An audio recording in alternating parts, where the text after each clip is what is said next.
जी दोस्तों नमस्कार। नाम प्रदीप बिश्नोई और बेसिकली मैं टोहाना के पास गांव है पिरथला, डिस्ट्रिक्ट फतेहाबाद हरियाणा से। और पैसे से मैं फार्मिंग करता हूं और साथ के साथ मैं एमवे एक नेटवर्क मार्केटिंग कंपनी आप सारे जानते होंगे, मैं कर रहा हूं काफ़ी टाइम से। आज बात करेंगे थोड़ा सा एमवे के बारे में और कुछ लीडर्स के बारे में, और एक बड़ा ही ये लगा लो सत्यवादी यूट्यूब चैनल है, मैं उसको बड़ा सत्यवादी बोलता हूँ, सत्याहंकार। और जो ओनर हैं उसके सत्यपाल जी बड़े नेक इंसान हैं, बड़ी सच्चाइयाँ निकालनी आती हैं उनको, बहुत ज़बरदस्त उनकी वो है, कहते हैं ना वो जासूस हैं, पता नहीं कहाँ कहाँ से वीडियो लेके आते हैं। वो कभी वेस्टीज की लेके आते हैं, कभी वो उसकी लेके आते हैं, एमवे की लेके आते हैं, कभी ओके लाइफ केयर की लेके आते हैं, कभी वो क्रिप्टो के ऊपर लेके आते हैं। मैं बताऊं उनके बारे में, वो भगवान ने उनकी स्पेशल रचना की है, क्योंकि वो परम ज्ञानी है, उन जैसा ज्ञान किसी के पास नहीं है। तो उनके ऊपर भी बात करेंगे। तो मैं थोड़ा सा अपने बारे में बता देता हूँ। मेरे ने इस बिज़नेस को तकरीबन 7-8 साल पहले शुरू किया था एज ए स्टूडेंट लाइफ के अंदर। और आपको मैं सही तरीके से बता देता हूँ, सही बिल्कुल सच्चाई के साथ बताता हूँ मैं आपको। मैंने क्या किया, मैंने ज़्यादा वो नहीं किया, एक्टिवली होके काम नहीं किया, कभी कर लिया कभी नहीं किया, सही बताता हूँ। मैंने टाइम निकलता गया, कभी कुछ प्रोडक्ट सेल हो जाते थे, मीटिंगें मैं ज़रूर अटेंड करता था, मीटिंग मैंने कोई नहीं छोड़ी थी। मतलब कि एक डेडिकेशन के साथ मैंने इस बिज़नेस को शुरू में नहीं किया था। पर पिछले 4-5 सालों से मैं इसको एक्टिवली कर रहा था, और कोई मैंने बड़ा लेवल अचीव नहीं किया, ना ही मैं सिल्वर हुआ इसमें, ना ही मैं प्लेटिनम हुआ, ना मैं फाउंडर प्लेटिनम गोल्ड, कुछ नहीं हुआ। मेरा 21% लेवल हुआ, मेरे डाउन के अंदर सिल्वर निकला एक, और अच्छा खासा ग्रुप था मेरा। और अगर मैं ग्रुप की बात करता हूँ तो वहाँ पे अगर मैं कम से कम मैं पीवी की बात करता हूँ ना, तो 4000 पीवी बड़े आसान तरीके से होती थी। और उस इनकम से मैं खुश था, जितना भी आ रहा था, 20,000 रुपये, 15,000 रुपये, 18,000 रुपये, 25,000 रुपये, कभी 30 भी क्रॉस कर जाता था। सेल के ऊपर डिपेंड करता है, वो किस हिसाब से सेल होती है। तो मैं सेटिस्फाई था, मेरा घर का खर्चा मज़े से चलता था। मेरे को ये कभी भी लालसा नहीं थी कि मैं इसमें सिल्वर जाऊं। मेरे अपलाइन ने एक बात बोला था कि आप पैसे के लिए आए हो या पिन के लिए आए हो। पिन अगर आपको लेनी है तो आप अनएथिकल तरीके से काम करके पिन ले सकते हो, पर वहाँ पे पैसा नहीं है। यानी कि जो भी इनकम मैं ले रहा था ना, मेरा घर का खर्चा अच्छे तरीके से चल रहा था। खेती करता हूँ मैं, जॉब मैंने कभी की नहीं, ना मैंने कभी गवर्नमेंट जॉब की ट्राई की। हाँ, प्राइवेट सेक्टर में 1-2 जगह मैंने, जैसे HDFC बैंक में है, या कोई थोड़ा सा मार्केटिंग वगैरह का काम किया था, और वो भी ज़्यादा लंबे टाइम तक नहीं किया, मेरे को अच्छा नहीं लगा, है ना। मेरी ये कि 15-20 हज़ार रुपये की जॉब है मार्केट में, है ना, सारा दिन तंग होना सुबह से शाम तक। तो इससे अच्छा तो मैं एमवे में कमा रहा हूँ, तो मैंने वो भी क्विट कर दिया। मैं एमवे बड़ा डेडिकेशन तरीके से करने लग गया। ऐसा कोई दिन नहीं जाता था जिसमें मैं 2-3 लोगों से नहीं मिलता था। ऐसा कोई मेरा दिन नहीं था जहाँ पे मेरा कोई प्रोडक्ट सेल ना होता हो। मेरे पास ऐसे ऐसे लोगों के ऑर्डर आते थे जिनको मैं जानता भी नहीं था। महीने के अंदर 200, 300 पीवी, 300 पीवी का मतलब है 30,000 रुपये का सामान मेरा ऐसे लोगों में बिक जाता था जिनको मैं जानता भी नहीं था। एक प्रोडक्ट आता है एप्सा 80, क्योंकि दोस्तों मैं फार्मर हूँ, मैं आपको दिखा देता हूँ। ये मेरा खेत है, ये धान की फसल है, अभी कटने को है, ट्यूबवेल है, ये आप देख रहे हो। और मैं खेत में रहता हूँ, आप देख रहे हो ना, सारा आपको नज़र आ रहा है ना। तो थोड़ा सा किसान होने के नाते मेरा फ़र्ज़ पड़ता है कि बड़ा ज़बरदस्त प्रोडक्ट है एप्सा 80। उसके डिटेल में नहीं बताऊंगा मैं आपको भी क्या प्रोडक्ट है, वो कैसे काम करता है। तो मैंने वो यूज़ किया, मेरे को बढ़िया लगा, तो मैंने सोचा क्यों ना और फार्मरों का भी फ़ायदा करूं। और उस प्रोडक्ट पे मेरी इतनी ज़बरदस्त पकड़ हो गई, मैं विदाउट डेमोस्ट्रेशन भी वो प्रोडक्ट बेच सकता हूं, इतनी ज़बरदस्त पकड़ है। जहाँ पे भी मैं बैठता हूँ, अगर बढ़िया किसान है, बड़ी खेती करते हैं, है ना, तो ज़्यादा नहीं कहता, अगर कोई फार्मर 50 एकड़ में खेती करता है ना, तो मैं 20 से 25 लीटर का ऑर्डर उससे आसानी से ले सकता हूँ। इतना ज़बरदस्त, एक सीज़न के अंदर हजार लीटर मेरी एप्सा 80 सेल होती थी, सिर्फ और सिर्फ फार्मर्स को। मैंने कभी कोई दुकान पे नहीं बेची, है ना, कभी नहीं, आज तक कभी कोई प्रोडक्ट मैंने, मतलब कि बिल्कुल एथिकली तरीके से काम किया। ठीक है, अच्छा काम चल रहा था, है ना, अच्छा ग्रुप बन गया था। यानी कि मैं एक ऐसे लेवल पे था जहां से मेरे को ग्रो करना था एमवे में। मेरे को वहां से सिल्वर भी जाना था, ठीक है, गोल्ड है, प्लेटिनम, फाउंडर प्लेटिनम, मतलब कि मैं उस लेवल पे पहुंच चुका था। मेरी अपलाइन, उन्होंने एक बार मेरे को कह दिया था, मेरी कभी सेल नहीं हो रही थी। जब मैंने आपको शुरू में बताया ना, जब मैं इनिशियल स्टेज पे था, 2-2 3-3 महीने निकल जाते थे, कोई भी नहीं होती थी, पर मैं मीटिंगों में आता रहता था। मेरी अपलाइन है संदीप बराला जी, और उनके फादर है चौधरी सतबीर सिंह बराला, ठीक है। तो उन्होंने मेरे को एक दिन बोला, प्रदीप क्यों तंग होता है, तू 70 किलोमीटर चल के मीटिंग अटेंड करने आता है, क्या लेने आता है, तू किराया लगाता, टाइम लगाता है, तू इस बिजनेस को छोड़ दे, ठीक है। तो मैंने कहा जी चलो ठीक है, छोड़ देता हूँ। तो मेरे वो थोड़ा सा मन में आ गया कि यार ये तो गलत हो रहा है, वो कह भी सही रहे हैं। तो मैंने उस दिन के बाद है ना इस बिजनेस को डेडिकेशनली बिल्ड करना शुरू कर दिया था, और अच्छा चलने लगा था। मैं सिल्वर नहीं हुआ था, पर मैं जो भी इनकम आ रही थी, मैंने आपको बताया, मैं खुश था। जिस अपलाइन ने मेरे को ये बोला था ना, प्रदीप तू इस बिजनेस को छोड़ दे, उसके बाद मैंने इस तरीके से काम किया, ऐसी ऐसी स्ट्रेटेजी बनाई मैंने। वो ही अपलाइन अपने दूसरे ग्रुप में वो मेरा उदाहरण देते थे कि प्रदीप काम कर रहा है, इस तरीके से काम करो, है ना। सिस्टम के साथ काम किया मैंने, BWW, है ना, सारा मेरे जो BWW की जो बुक्स हैं, है ना, जो पॉजिटिव मेंटल एटीट्यूड की, जितने भी सेमिनार्स हैं, चाहे वो FED थी, समर कॉन्फ्रेंस थी, या BBS थे, है ना, तो हर मैं अटेंड करता। आज भी मेरे पास तकरीबन जितने भी सेमिनार हुए हैं, 50 से 60 टिकटें मेरे पास सेफ रखी हुई है ना। मैंने क्यों रखी थी कि कल को मैं एमरल्ड या डायमंड जाऊं तो मैं लोगों को दिखा सकूं कि ये देखो, मैंने भी ये फंक्शन ही अटेंड किए थे और मैं फंक्शन से बिल्ड हुआ था। सीडीज मेरे पास तकरीबन 150-200 सीडीज रखी हैं, है ना।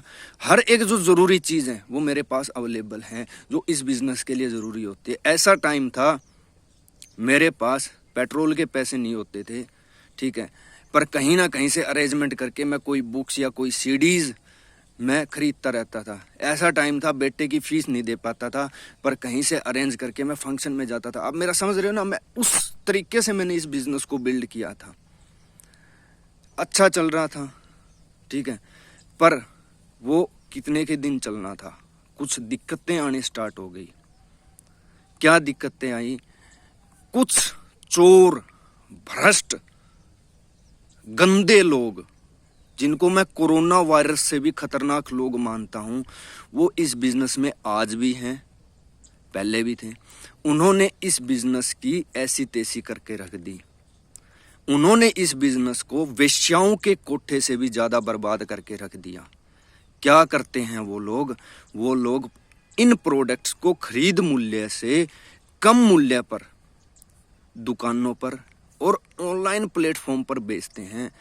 तो उसके बाद मेरा जो बिजनेस है ना वो डाउन होने लग गया, धीरे धीरे धीरे, कुछ एक पीवी की थोड़ा, फिर हमने कुछ अपने तरीके निकाले, थोड़ा सा बताते हैं ना भाई ये नकली भी हैं, सो अपने शाम दाम दंड भेद जो भी हम लगाते हैं वो हमने लगाए, पर वो कुछ एक टाइम तक चले, है ना।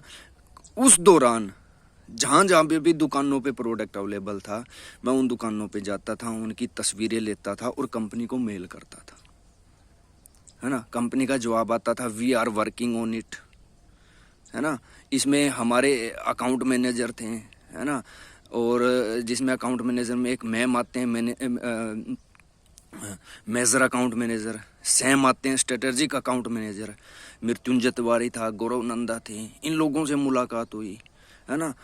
पर मैंने तकरीबन जो 5-6 साल लगातार, मेरे पास सबूत हैं, तकरीबन 100 से ज़्यादा ईमेल्स मैंने कंपनी को करी हैं, और कोई भी इन लोगों के ऊपर कार्रवाई नहीं हुई। बड़ी हैरानी की बात है, जब मैं या मेरा कोई कस्टमर दुकानों पे जाता है तो दुकानों पे प्रोडक्ट भरे रहते हैं, और जब मैं मेल करता था और कंपनी के लोग आते थे, मैं नहीं कहता लोग नहीं आए, कंपनी के लोग आए चेक करने, पर वहाँ पे प्रोडक्ट नहीं मिलते थे। ये मेरे को समझ में नहीं आया भाई ये क्या चीज़ है, उनको कैसे ये चीज़ें मिल जाती हैं, कैसे जानकारी मिल जाती है कि कंपनी के लोग आ रहे हैं और कोई, है ना। बहुत मैंने मेल करी है, बहुत मेल करी है, पर कोई भी एक्शन कंपनी ने नहीं लिया। आज भी वो चोर लोग इस बिजनेस में हैं जिन्होंने इस बिजनेस को भट्ठा बिठा दिया है। इतनी ज़बरदस्त कंपनी है एमवे, मैं करता हूँ, एमवे करता हूँ, है ना। एमवे के प्रोडक्ट यूज़ करता हूँ मैं आज भी, है ना। और दूसरा कोई प्रोडक्ट मेरे को अच्छा भी नहीं लगता, इतने ज़बरदस्त क्वालिटी के प्रोडक्ट है, हमें रिजल्ट मिला इन प्रोडक्ट का, ठीक है। तो ये सिचुएशन हुई, और आज ये सिचुएशन, मैं एमवे की बात नहीं कर रहा हूँ, मैं एमवे से हूँ तो मैं एमवे की भी बात करूँगा। लगभग सभी नेटवर्क और डायरेक्ट सेलिंग कंपनियों में ये दिक्कत है ना। तो जो भी इस वीडियो को देख रहे हैं, मेरी उनसे रिक्वेस्ट है, एक तो मेरे को कोई दूसरी नेटवर्क मार्केटिंग कंपनी मेरे को प्रमोट ना करे, I am very sorry for that. मैं आपसे यही चाहता हूँ, मेरा वीडियो बनाने का मतलब है, जो भी कंपनी के लोग इस वीडियो को देख रहे हैं, है ना, मेरा यही है कि आप उन चोरों के खिलाफ इकट्ठा होकर आवाज उठाओ। यह टाइम है, नेटवर्किंग का युग है, हम सभी जानते हैं। तो ये सिचुएशन हमारे साथ हुई, है ना। वो लीडर्स क्या करते हैं, हिसार के अंदर 2 बड़े लीडर हैं, है ना, नाम के ही बड़े हैं। जैसे हमारे सत्यपाल जी, मैं सलाम करता हूँ सत्यपाल जी को, वो कहते हैं ना नकली डायमंड, फ्रॉड, घूंघट वाले डायमंड। वो हिसार में घूंघट वाले डायमंड भी हैं, डबल डायमंड भी हैं। वो लोग ये काम करते हैं। उन्होंने क्या कर रखा है, उनकी टीम नहीं है, कुछ भी टीम नहीं है। अगर आज हिसार में ओपन मीटिंग नहीं हो रही है, हिसार में अगर ओपन मीटिंग स्टार्ट हो जाए ना, हिसार बहुत जबरदस्त बिजनेस था। हिसार में ऐसे ऐसे लोग थे, अलग अलग ग्रुप से, पंकज टिटोरिया का ग्रुप था, गुरविंदर बराड़ का ग्रुप था, आशीष बख्शी का ग्रुप था, गंगानगर से एक एमरल्ड है डॉक्टर कालड़ा, उनका ग्रुप था यहाँ पे, है ना। रोहतक से लोग मीटिंग अटेंड करने आते थे, तकरीबन हॉल भरा रहता था आज से 5-6 साल पहले, है ना। आज अगर एमवे की ओपन मीटिंग स्टार्ट हो जाती है ना, खैर होगी नहीं क्योंकि BWW तो बंद ही हो चुका है अभी, है ना। एमवे ने अपना ही एक सिस्टम तैयार कर लिया है गुरुकुल के नाम से, देखते हैं कितना का सक्सेस होता है, क्या है। अभी तक तो कोई प्रोग्राम मैंने साइट पे आया नहीं है। आज 20 लोग भी मीटिंग में नहीं आएंगे, मैं गारंटी देता हूँ, है ना। पीछे एक रोड शो हुआ था अमिताभ बच्चन का, तकरीबन ये बात है तकरीबन साल की भी नहीं होगी बात, है ना। अमिताभ बच्चन को कंपनी प्रमोट कर रही है यार, फिर क्यों लोग आप हमें बेवकूफ़ बना रहे हो। आप अमिताभ बच्चन से बिकवा लो ना, आप करीना कपूर से बिकवा लो आर्टिस्ट्री। न्यूट्रलाइट आपका बेचने लग रहा है अमिताभ बच्चन, बहुत सेल हो रही है, कंपनी की 5000 करोड़ की सेल हो गई है, कंपनी ने सारे रिकॉर्ड तोड़ दिए। आज से 7-8-10 साल पहले कंपनी की सेल जो 2800 करोड़ के आसपास थी ना, 2700-2800 करोड़ के, अमिताभ बच्चन ने वो सेल 1400-1500 करोड़ पे पहुंचा दी। कितना फायदा किया कंपनी को, और कंपनी को समझ ही नहीं आ रहा है कि हो रहा है क्या, कुछ समझ नहीं आ रहा है कंपनी को। पता नहीं कंपनी क्या चाहती है, पता नहीं कंपनी ठेके पे चली गई है क्या, हमें समझ ही नहीं आ रहा है क्या हो रहा है। सारे लोग मिले हुए हैं, LAC है, लीडरशिप एडवाइजरी बोर्ड, पता नहीं क्लब होता है, मेरे को तो, मैं तो नाम भी भूल गया, काफ़ी टाइम से ध्यान भी नहीं दे रहा हूँ, है ना। उसमें ऐसे चोर लोग बैठे हैं LAC के अंदर, जो कंपनी को क्या करते हैं, कंपनी को सुझाव देते हैं कि ऐसे तरीके से काम करोगे। अगर एक चोर एक राजा को सुझाव देगा तो वो क्या होगा, वो तो अपने फायदे की बातें बताएगा ना। वो लोग हैं यहाँ पे, एक लीडर है, हमारे लोकल लीडर हैं, डबल डायमंड गए हैं अभी, मैं बधाई देता हूँ उनको। ग्रुप में लोग 20 भी नहीं होंगे, डबल डायमंड, और एक डायमंड जाते हैं ना तो कम से कम ग्रुप में 1500 से 2000 लोग होते हैं। जब हम एक डायमंड जाते हैं तो उसके ग्रुप में सारे 20-25 लोग भी नहीं है, है ना। 10-10 पेटियां न्यूट्रलाइट की उठा के लेके जाता है वो क्या करते हैं, MC कॉलोनी में एक कोठी ले रखी है, वहाँ पे वो क्या करते हैं, प्रोडक्ट को लेके आते हैं, बार कोड हटाते हैं और दुकानों पे ऑनलाइन वो बेचते हैं। ये धंधा चल रहा है। अगर उनके ऊपर कोई केस करे ना तो वो टेम्परिंग का केस हो सकता है। मैंने बहुत मेल करी है पर कोई जवाब नहीं है, कंपनी चाहती नहीं है ये चीज़ें। एक गजराज यादव हैं, अभी EDC गए हैं, है ना। तो उन्होंने भी 1-4 सेक्टर है हिसार में, 3588 पता नहीं 3586 नंबर कोठी ले रखी है उन्होंने, वहाँ पे भी वही धंधा कर रहा है। यानी कि ये इस टाइप के लीडर्स हैं एमवे के अंदर, ठीक है। ये मेरी बातें बहुत है, मैं अपना नंबर भी दूंगा, अगर कोई और इन्फॉर्मेशन चाहिए तो मैं सारी बताऊंगा, ज़्यादा डिटेल में नहीं बता सकता मैं। अब बात करते हैं सत्यपाल जी की। ये दल्ला है धर्मेंद्र राणा का। धर्मेंद्र राणा इसके अंदर EDC हैं। इसने खुद बताया था कि धर्मेंद्र राणा मेरे रिश्तेदार हैं, पता नहीं कोई इनका अपना आपसी भाईचारा है किस हिसाब से हैं, ठीक है ना। तो ये खुद ओके लाइफ केयर में गए थे, उस टाइम तो बड़ी तारीफ कर रहे थे। ये ओके लाइफ केयर के लीडर्स को बुलाते थे, वो वेस्ट ईस्ट से ओके लाइफ केयर में गए थे, अजय शर्मा उनको बड़ा प्रमोट किया, इन्होंने ओके लाइफ केयर के प्रोडक्ट बड़े प्रमोट किए। क्यों, आज क्या हो गया सत्यपाल जी आपको? आज ओके लाइफ केयर आपके लिए कूड़ा कैसे हो गई? या तू ही सबसे सच्चा है? तू ही है जो कुछ, तेरे को ही ज्ञान है, तू ही ज्ञान का भंडार है, तू ही देवी सरस्वती है, तू ही ब्रह्मा है, तू ही जानता है सब कुछ और कोई नहीं जानता।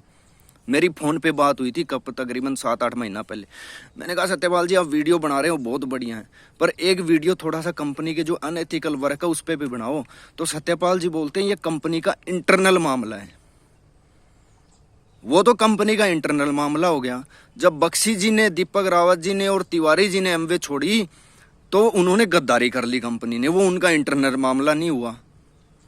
बड़े ज्ञानी हो आप, परम ज्ञानी हो सत्यपाल जी, बड़ी इन्फॉर्मेशन लेके आते हो, आप कुछ बातें बताते हो कि ये आपके काम आएंगी, आप नॉलेज देते हो नेटवर्किंग की अपने चैनल के ऊपर। सत्यपाल जी मैं बताऊं, आज भी 200 लोगों को आप खड़ा कर दो, मैं भी बता दूंगा 4 बेसिक्स,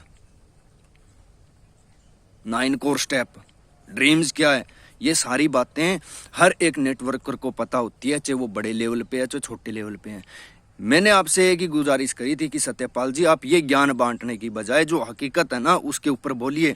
अगर आप वास्तव में नेटवर्कर्स का भला चाहते हो तो जो बुराइयां हैं, जो कंपनी गलत तरीके से काम कर रही है, क्यों ना आप उनका पर्दाफाश करो ताकि जिंदगियां सुधरें लोगों की। हमारा बना बनाया बिजनेस बर्बाद हो चुका है। हिसार के अंदर 90% लीडर्स जो प्लेटिनम थे, सिल्वर थे, गोल्ड थे, फाउंडर प्लेटिनम थे, वो बिजनेस छोड़ चुके हैं। ये हिसार की कहानी है अकेले की सत्यपाल जी। अगर आप पूरे इंडिया का बताओ, धरना प्रदर्शन तक दिल्ली में हुआ है, वो एक गुप्ता जी हैं, मनीष गुप्ता जी, सुमित बहादुर जी की टीम से। कितना जबरदस्त पर्सन है वो, है ना। वो डेडिकेशन तरीके से काम करते थे, उनका भी बिजनेस स्पॉइल हुआ था। 8-10 सालों से वो लिख रहे थे कंपनी को, कोई सुनवाई नहीं, उन्होंने धरना किया है अपने दिल्ली में। आपको पता है उन चीजों के बारे में? आप कभी नहीं बोले उनके ऊपर। अगर आप सच्चे हिमायती हो ना, सच्चे हिमायती हो, तो श्रीमान जी उन चीजों की भी उजागर करिए जो इस इंडस्ट्री के लिए खतरनाक हैं। एक कोरोना वायरस से भी खतरनाक है। और एमवे का क्या है सर, एमवे को अहंकार हो गया है और इसी अहंकार के कारण एक दिन एमवे बर्बाद होगी। रावण जो परम ज्ञानी था, चारों वेदों का ज्ञाता था, है ना, उसको भी अहंकार था, उसको अपना अहंकार लेके डूबा है और वही एमवे के साथ होगा, पक्का होगा एक दिन, ये देख लेना। एमवे के लीडर्स के साथ होगा। अब बात करता हूं मैं गुरशरण बख्शी जी की। आपने कभी उनका सेमिनार अटेंड किया है क्या सत्यपाल जी? BWW जो एजुकेशन सिस्टम था ना एमवे का, उसके कोर लीडर थे वो। कंपनी उनको इनवाइट करती थी सेमिनार करने के लिए, वो मोटिवेशनल स्पीकर थे। क्या बोल रहा है तू उस आदमी के बारे में? तेरे को क्या भी पता है क्या नेटवर्किंग का? 6 डायमंड थे उनकी टीम में, 6 डायमंड। आज जो अभी एमवे का निकला है ना, एमवे का फिस्कल ईयर जो, उसमें सारे ही 6 डायमंड निकले हैं। जहां कंपनी के साल में 15 से 20 डायमंड निकलते थे, आज 6 डायमंड साढ़े निकले हैं। उसमें से 2-3 डायमंड है, 2-3 फाउंडर डायमंड है, 1-2 एडीसी, 1 डबल डायमंड है। क्या बात कर रहा है? और उसके अकेले के ग्रुप में 6 डायमंड थे। अब बात आती है बिजनेस डाउन की। हाँ, उनका बिजनेस डाउन था, वो 10 सालों से स्ट्रगल कर रहे थे। क्यों कर रहे थे? एक ही कारण है, एमवे के प्रोडक्ट का ऑनलाइन मिलना, सस्ते रेटों पर मिलना, दुकानों पे मिलना, लीडर्स द्वारा खुद सस्ते रेट पर ग्राहकों को देना, ये सबसे मेन कारण है। हाँ, उनका बिजनेस डाउन था, मैं मानता हूँ। हाँ, दीपक रावत जी ने ओडी बेची है, हो सकता है, सॉरी, वो BMW बेची होगी, मेरे को नहीं पता ज्यादा। पर रीजन क्या है? जो लोग छोड़ के जा रहे हैं ना, एमवे तो फिर गंगा की तरह पवित्र होगी। जो एमवे में आएगा वो तो बहुत जबरदस्त लीडर है, और जो एमवे से जाएगा वो बहनचो कबाड़ था। बड़ी आप ज्ञान की बातें देते हो, आप बड़ी ज्ञान की बातें बताते हो, आप सारे परम ज्ञानी हो आप तो। बिजनेस डाउन था, पर श्रीमान जी अगर कोई बंदा डायमंड था ना, वो दोबारा नहीं गया है, तो वो रिक्वालीफाई भी होता है। उसको बोलते हैं डायमंड प्लस, बोलते हैं उसको। ऐसे आज एमवे के अंदर, एमवे कहती है कि 150 से 200 डायमंड है हमारे पास, है ना। अगर आपको सच्चाई पता करनी है ना, तो वो 150 के 200 कभी क्वालिफाई ही नहीं होते। या तो वो एमरल्ड क्वालिफाई होते हैं या फाउंडर एमरल्ड क्वालिफाई होते हैं। ऐसे ऐसे डायमंड भी है जो प्लेटिनम भी है आज, है ना। अगर आपको हकीकत पता करनी है कि एक्चुअल कितने डायमंड पर साल क्वालिफाई होते हैं, तो एक टूर होता है डायमंड इन्विटेशनल ट्रिप, जो अब कंपनी ने महाराजा एक्सप्रेस है जो पैलेस ऑन व्हील्स, उसका टूर दिया था। कितने डायमंड होते हैं उसके अंदर? सारे 20 से 25 ही डायमंड होते हैं, जो रिक्वालीफाई भी होते हैं, जो नए क्वालिफाइड लोग भी वो होते हैं। फिर तो सारे लोगों को ये एमवे छोड़ देनी चाहिए। मैं कहता हूँ मेरा बिजनेस 4000 पीवी से 7000 पीवी से 10,000 पीवी से आज बड़ी मुश्किल से 1200 पीवी भी नहीं होती है। जहां मैं अकेला 1200 पीवी करता था, वो आज सारे ग्रुप की 1200 पीवी नहीं होती है। मैं भी खत्म हूं, फिर मेरे को भी काम करना नहीं आता। तू बैठ मेरे सामने, मैं दिखाता हूं तेरे को डेमो, कैसे डेमो दिखाते हैं प्रोडक्ट के, कैसे प्लान दिखाते हैं, कैसे लोगों से बात करते हैं एक छोटे से लेवल का। और तू उसको बख्शी जी को तू गालियां दे रहा है, तू उसको नकली बता रहा है। हद होगी यार तेरी तो। हमारे फाउंडर डायमंड, सॉरी अभी तो वो ईडीसी हो गया, फाउंडर ईडीसी अनिल जी नारंग, बड़ी इज्जत करता हूं मैं उनकी, मेरे गुरु हैं, उन्होंने हमसे सीखा है। वो भी 10 सालों से फाउंडर डायमंड थे, अभी ईडीसी और फाउंडर ईडीसी हुए हैं। उन्होंने तो पैसा ही नहीं कमाया फिर इस 10 सालों के अंदर दौरान, वो तो कंगाल हो गए थे, उनको तो बिजनेस छोड़ देना चाहिए था। श्रीमान जी, जरूरी नहीं है कि हर बंदा आए साल डायमंड ही जाए, वो सेम लेवल पे भी रह सकता है, वो कम भी हो सकता है। बिजनेस है, अप डाउन चलता रहता है। फिर तो अपना भारत देश भी कंगाल हो गया। पीछे खबर आ रही थी कि इंडिया की जीडीपी है जो वो डाउन हो गई है। यार कुछ कॉमन सेंस की भी तो बात किया करो, हैं। ये दिखाता हूं मैं आपको सक्सेस प्रोफाइल, आप देख रहे हो, है ना, आपको दिख रही होगी, ये सक्सेस प्रोफाइल है। इसमें वो सारे लोग हैं जो क्वालिफाइड होते हैं, है ना। मैं सिस्टम का बड़ा स्टूडेंट हूँ। सारे ये एमरल्ड भी हैं इसके अंदर, डायमंड भी हैं, फाउंडर डायमंड भी हैं, है ना। आपको मैं बख्शी जी का भी दिखा देता हूँ इसके अंदर, और ये प्रियमवद है ना। तो इसमें वो सारे हैं 181 नंबर, ये रे बख्शी है ना। हाँ, ये अमरजीत जी खुराना है, ये भी डायमंड नहीं है अभी, ये देख रहे हो ना आप, अमरजीत जी, इनका भी बड़ी मुश्किल से एमरल्ड होता है। कभी ये डायमंड गए थे, फिर कंपनी को छापना ही नहीं था, ये छपवाना ही नहीं था ये। और मैं आपको दिखाता हूँ, नारंग जी का दिखा देता हूँ मैं, है ना। ये मेरे अपलाइन है, emerald upline Sandeep Barala, 181 number page पे। बड़े जबरदस्त लीडर हैं, बड़े, ये आप देख रहे हो ना, ये बड़े जबरदस्त लीडर। इनका बिजनेस भी कट रेट के कारण लगभग खत्म हो चुका है ना। जो मेरे साथ हुआ है वो इनके साथ भी हुआ है। हर लीडर जो हर एथिकल तरीके से काम कर